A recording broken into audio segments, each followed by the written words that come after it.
بسم اللہ الرحمن الرحیم۔ السلام علیکم ورحمۃ اللہ وبرکاتہ۔ الحمدللہ رب العالمین، والصلاة والسلام علی اشرف الانبیاء والمرسلین نبینا محمد وعلی آلہ واصحابہ اجمعین وبعد۔ برادران اسلام، دینی اور ملی بھائیوں، نوجوان دوستوں، احباب اور بزرگوں، قابل احترام ماں اور بہنوں، عزیز بچوں، ہمارا جو سلسلہ درس کا اللہ کے فضل و کرم سے، اس کی توفیق سے چل رہا ہے، یہ درس سلفی منہج سے متعلق ہے، یعنی اس راستے سے متعلق جو راستہ نبی کریم صلی اللہ علیہ وسلم سے، قرآن سے اور آپ کی سنت سے صحابہ کرام نے پایا ہے۔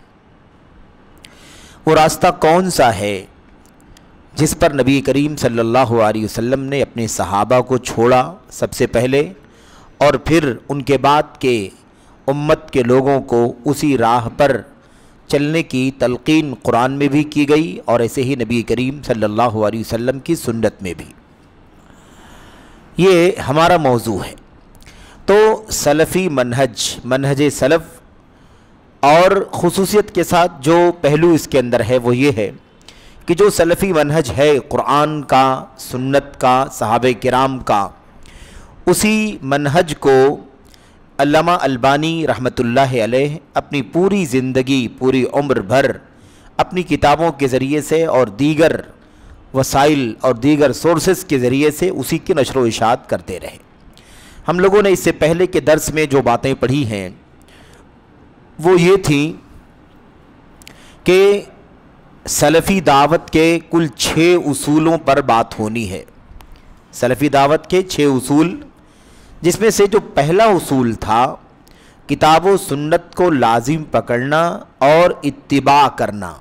کتاب و سنت کو لازم پکڑنا اور اتباع، یعنی اتباع کا راستہ، یہ سلفی دعوت کا اصول ہے۔ جب ہم اتباع کہہ دیتے ہیں نا، تو اس کا مطلب یہ ہوتا ہے کہ اب نہ اللہ کے نبی صلی اللہ علیہ وسلم کی سنت اور صحابہ کرام کی راہ کے علاوہ نہ تو ہم خالص محض اپنی عقل کا استعمال کریں گے، نہ ہم صوفیت کو کوئی سورس سمجھیں گے دین کا، نہ ہم رافضیت کو شریعت کا دین کا سورس سمجھیں گے، نہ ہم خارجیت کو یا ایسے ہی عقلانیت کو، اعتزال کو، یا اس طرح کا کوئی بھی اور راستہ جسے لوگوں نے دین حاصل کرنے کا سورس اور مرجع بنا رکھا ہے۔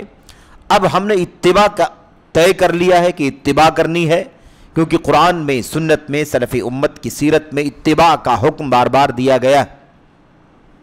تو اس کا مطلب یہ ہے کہ اب ہم اتباع کر رہے ہیں، یعنی اس کے سوا کسی اور سورس سے اللہ تبارک و تعالیٰ کی دین کی کوئی چیز ہم لینا برداشت نہیں کر سکتے۔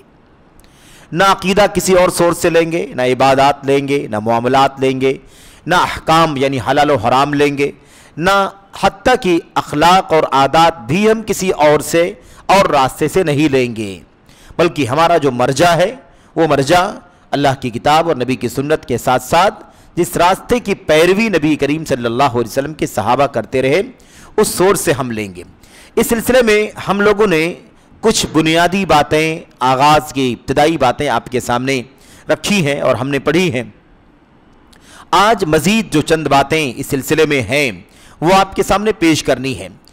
جہاں ہم نے آخری نقطہ جہاں پر ہم نے گفتگو ختم کی تھی، اور اس کے بعد سے آج کی گفتگو کا سلسلہ آگے بڑھے گا، وہ یہ تھا کہ قرآن کریم کی ایک آیت کریمہ پر گفتگو چل رہی تھی۔ وہ ہے وَمَن يُشَاقِقِ الرَّسُولَ مِن بَعْدِ مَا تَبَيَّنَ لَهُ الْهُدَى، جو رسول صلی اللہ علیہ وسلم کی مخالفت کرے ہدایت واضح ہو جانے کے بعد، اور مومنوں کے راستے کے علاوہ راستے کی پیروی کرے، وہ جس طرف مڑے گا ہم اسی طرف اسے موڑ دیں گے، اور اسے ہم جہنم میں داخل کر دیں گے، جو بدترین ٹھکانہ ہے۔ اس پر بات ہی چل رہی تھی کہ اللہ تبارک و تعالیٰ نے اللہ کے رسول کی مخالفت ہدایت واضح ہو جانے کے بعد، یہ کہنے کے بعد اللہ نے ایک جملہ یہ بھی کہا ہے وَيَتَّبِعْ غَيْرَ سَبِيلِ الْمُؤْمِنِينَ، کہ مسلمانوں کے، مومنوں کے راستے کے علاوہ کی پیروی کریں۔ یہ مومنوں کے راستے کی اور مومنوں کے راستے کے علاوہ کی پیروی، اسی پر گفتگو چل رہی تھی کہ اتباع یعنی راستے کی پیروی کرنا یہ ہماری ذمہ داری ہے، اور یہی راستہ وہ راستہ ہے جسے ہم سلف کا راستہ کہتے ہیں۔ اللہ تعالیٰ نے نبی علیہ السلام کی اتباع کرنے کا اور آپ کی مخالفت سے بچنے کا ذکر کرنے کے بعد فرمایا کہ مومنوں کا راستہ ہے ایک، اس مومنوں کے راستے پر چلنا ضروری ہے۔ مومنوں کے راستے کے علاوہ راستے پر چلنا یہ انسان کے لیے خطرناک ہے۔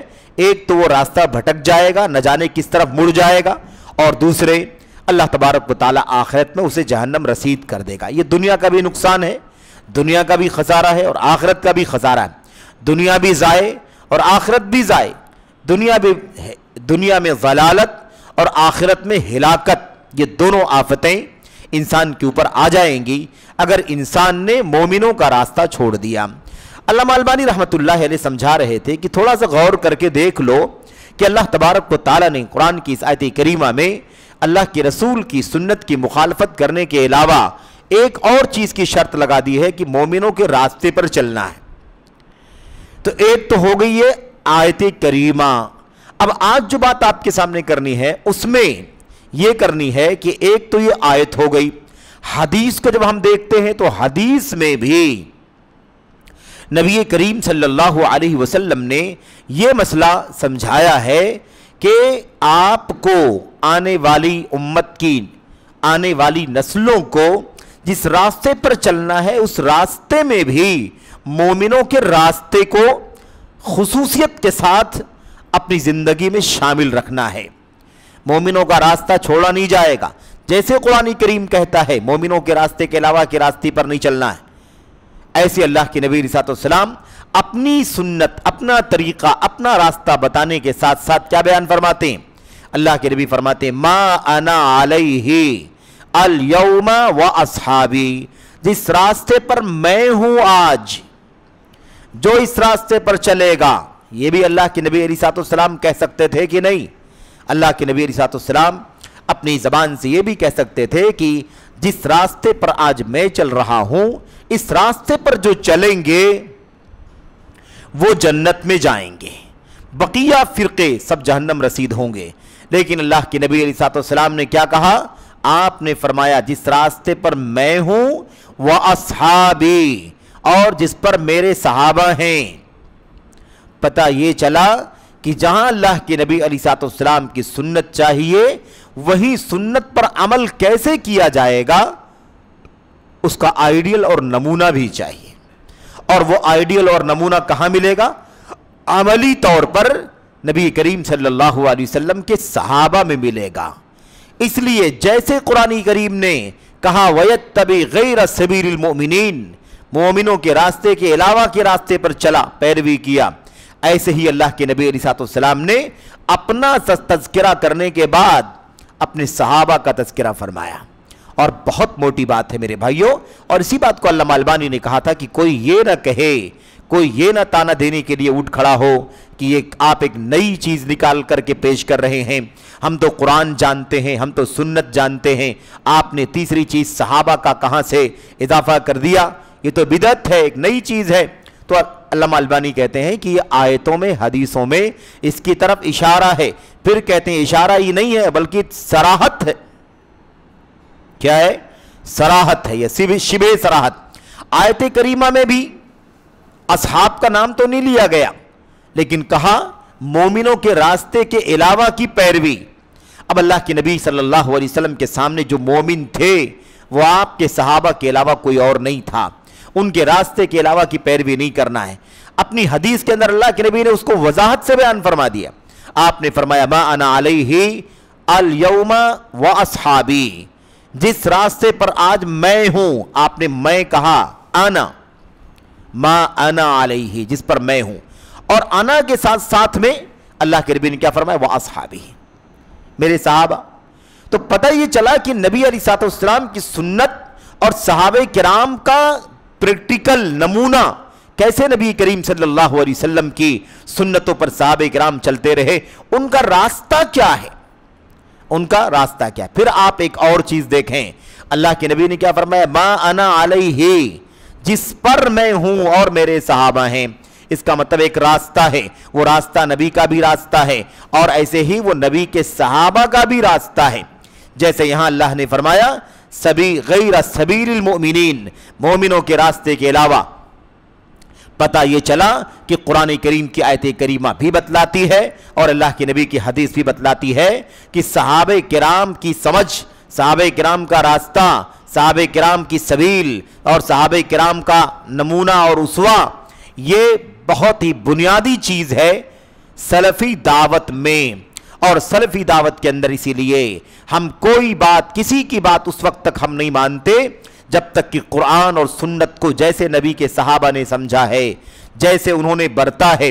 نبی علیہ السلام تو 23 سال تک اللہ کے نبی صلی اللہ علیہ وسلم صحابہ کرام کے بیچ میں رہے، اور 23 سال تک صحابہ نے آپ کے قول کو سنا، آپ کے عمل کو دیکھا، آپ کے سامنے کوئی کام کیا اور صحابہ نے اور اللہ کے نبی نے ڈانٹ دیا، تنبیہ کر دیا، منع کر دیا، ان سب کو اللہ کے نبی کے صحابہ نے ایبزارب کر لیا، اس سب کو لے لیا، سب کو پوری طرح سے ادراک کر لیا، اس کو کیچ کر لیا۔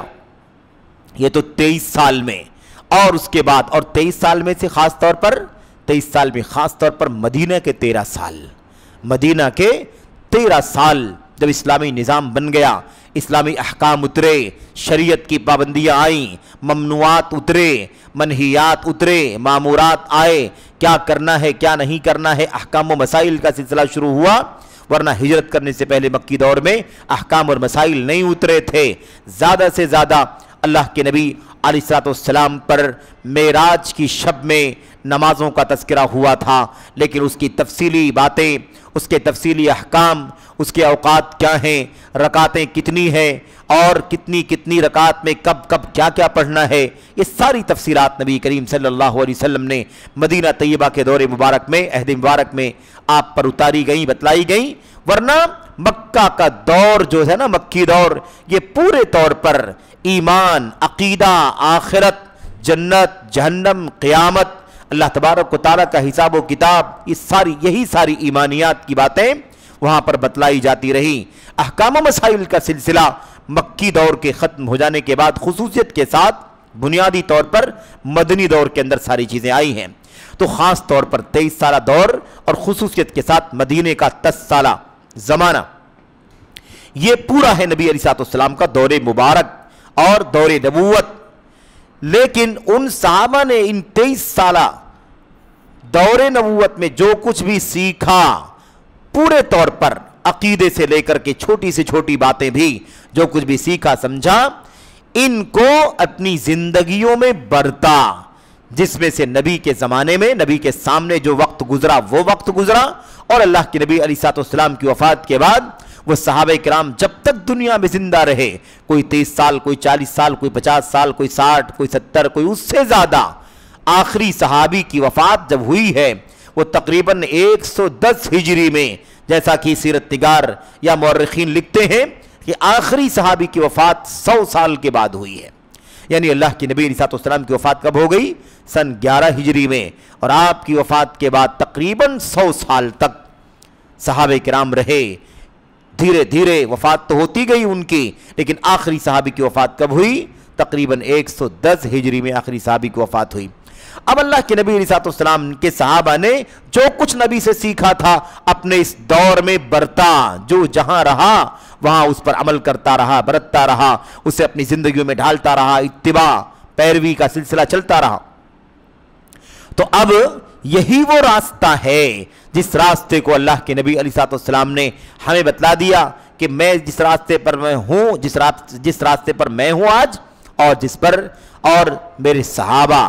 تو آپ نے اپنے صحابہ کا بھی تذکرہ کیا ہے، اس سے پتہ چلتا ہے کہ صحابہ کرام کو دین کی صحیح معلومات کے لیے، دین کے صحیح سورس کو سمجھنے کے لیے اور صحیح سورس سے دین کو حاصل کرنے کے لیے صحابہ کرام سے ہم کسی بھی طور پر دستبردار نہیں ہو سکتے۔ صحابہ کرام ضروری ہے۔